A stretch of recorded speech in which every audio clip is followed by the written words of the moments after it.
Oh yeah, sexy biscuits. Nice. Long Boys Blues, 1975. YouTubers on the rise, reviewing games late at night and sometimes friends. But Long Boys Blues, 1975.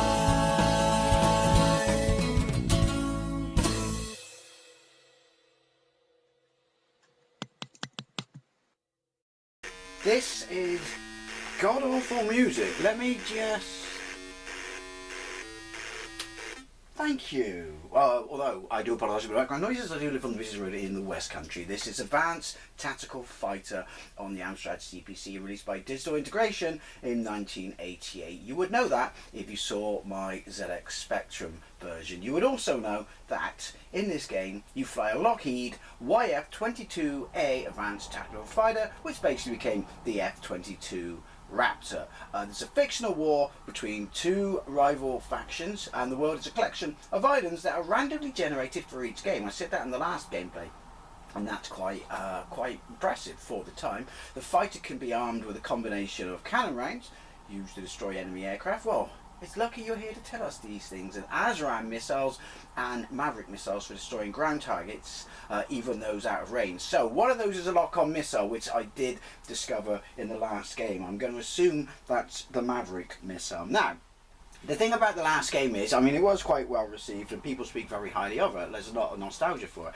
The ground effects themselves are really rather quite impressive.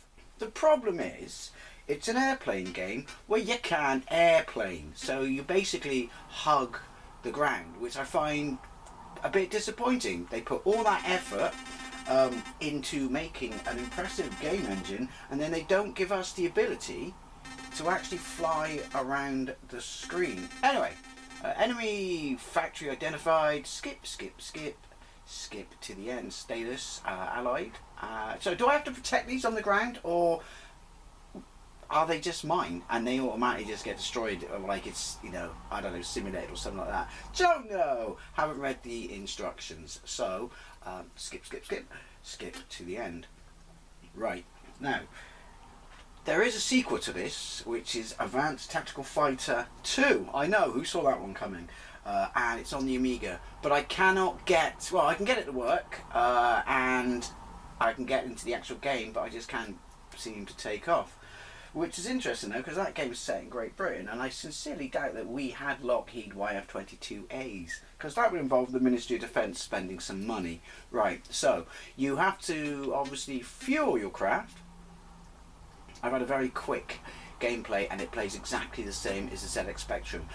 By the way, I hate it when they do this on Amstrad games. Why has it got that grey border around the actual game screen? That annoys me. It doesn't need to be there. It just looks ugly. Also, when you get shot, the whole screen shakes. They probably thought that was really impressive. I find it irritating.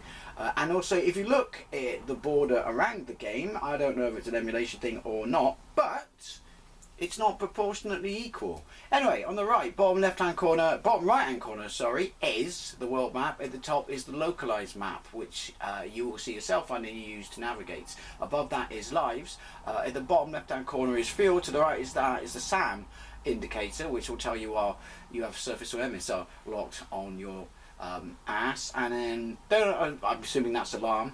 It just flashes. And I don't know what TF is, but don't care. We're going to go with as many cannon rounds as we can, because why not? And then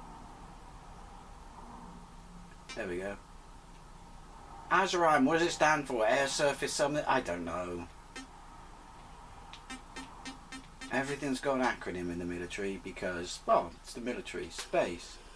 Right, so top left, height. To the right of that is speed. In the middle is just stuff. It's basically your plane guffins that you see in your helmet displayed. To the right of that, stuff.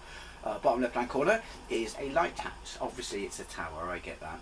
And then we are there central. So we have to press Q, like the Spectrum. There we go. And then we pull up. But that's the height of our uppage. The game engine's really quite impressive. It is. It's just a shame you can't go higher. And then if I press M, And then Vulcans. So we use the map. I tell you what, the representation of me is, oh shit, it's ugly and looks better on the spectrum. Whoa! Why aren't you firing? Why aren't you firing? I can go down, but you will strike the floor. I don't understand why I'm not firing.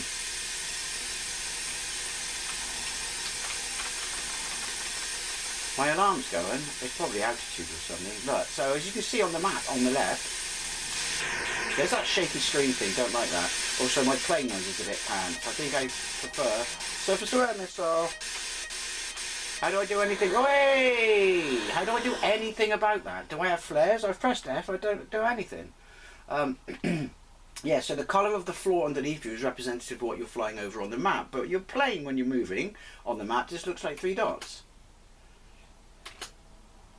Right, so there we go. Enemy C-Force identified. Entered into database. I'm going to go for ASRAAM missiles because I fired 2 Maverick missiles and I was out. That's not cricket. I can't put any fuel in. Oh, I'm not going to load it with fuel because, let's be honest, fucking controls. Oh, he made it all the way? There you go. Everything's just cricket.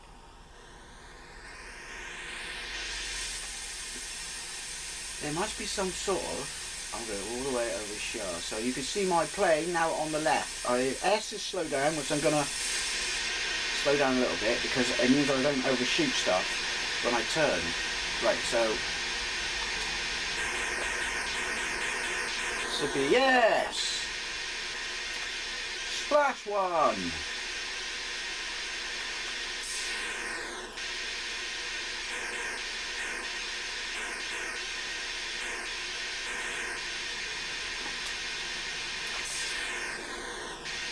Did I get in?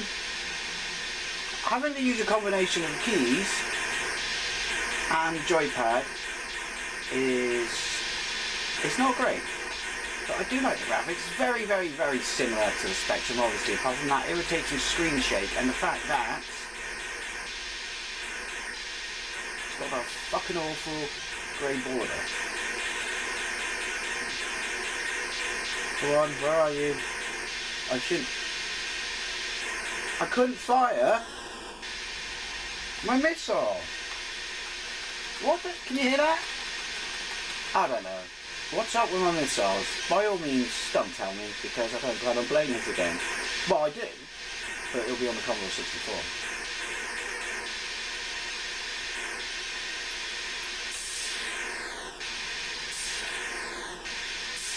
Right. Apparently, is it because it's a air to sea missile? No, surely not. Maybe. What? There must be some sort of defence mechanism, like flares in a real plane, that allow me to get rid of the missile. 1 aircraft remaining. How much money have they spent on 1 pilot, mind?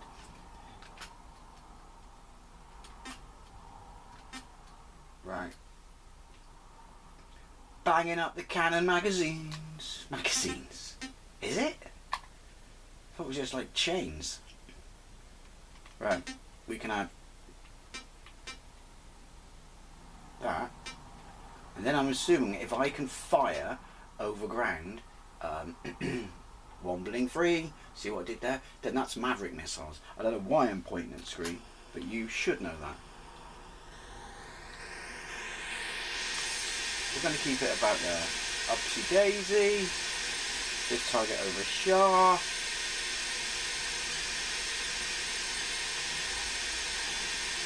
Right, and then... and I completely missed. And I'm a horrible shot. Right.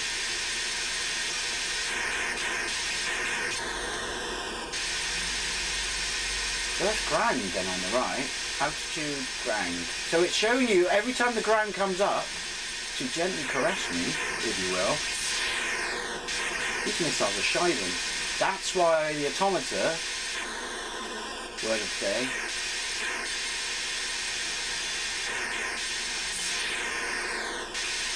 these missiles are shiving. Yeah, constantly goes up and down. So that's speed and thrust on the left. And the stuff in the middle, don't know. So yeah, like I said, this is reasonably impressive. I mean, there probably is a way to destroy enemy locked-on missiles, and it would be limited like a plane, which makes sense. That shaky effect is going to make me lose my KFC, because I've just had one. And my missiles are shite. But, yeah, it's reasonably impressive. Just wish you could go up. I can't fire. Have I used? Have I spent my entire load? Just can't avoid those missiles.